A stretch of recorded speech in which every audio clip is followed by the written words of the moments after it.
अस्सलामुअलैकुम बच्चों, उम्मीद है आप सब खैरियत से होंगे। तो बच्चों, हमारी आज की कहानी एक चालाक लोमड़ी और कौवे के बारे में है और कहानी का उन्वान है चालाक लोमड़ी और कौवा। एक दफा का जिक्र है, किसी जंगल में एक कौवा रहता था। वो सारा दिन खुराक की तलाश में इधर उधर उड़ता रहा।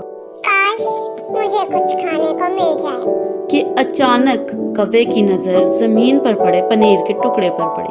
कौवा बहुत खुश हुआ और पनीर का टुकड़ा लेकर उड़ता हुआ जंगल में एक दरख्त की शाख पर जा बैठा। इत्तेफाक से इसी जंगल में एक मक्कार लोमड़ी भी रहती थी। वो खुराक की तलाश में इधर उधर घूम रही थी कि उसे बिना मेहनत किए कुछ खाने को मिल जाए।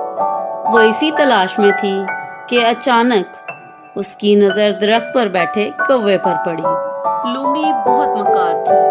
अब वो कौवे से पनीर का टुकड़ा छीनने की तरकीब सोचने लगी। अचानक उसे एक तरकीब सूझी और उसने कौवे की खुशामद करना शुरू कर दी। अरे कौवे मियां, तुम्हारा गहरा सियाह रंग तुम पे बहुत जचता है और मैंने जंगल के परिंदों से तुम्हारी सुरीली आवाज की बहुत तारीफ सुनी है। जरा मुझे अपनी खूबसूरत आवाज में कोई गाना तो सुनाओ। कौवा अपनी झूठी तारीफ सुनकर दिल ही दिल में बहुत खुश हुआ और जो ही उसने गाना गाने के लिए मुंह खोला तो उसका पनीर का टुकड़ा नीचे गिर पड़ा और कौवा लगा अपनी बेसुरी आवाज में काएं काएं करने।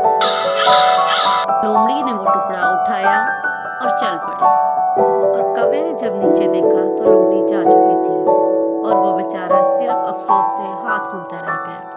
इस कहानी से हमें सबक मिलता है कि खुशामदी लोगों की बातों में आकर हमेशा खुद का ही नुकसान होता है। हमें हमेशा मक्कार और खुशामदी लोगों से बचकर रहना चाहिए। अगर कहानी पसंद आई हो तो लाइक और सब्सक्राइब करना मत भूलिएगा।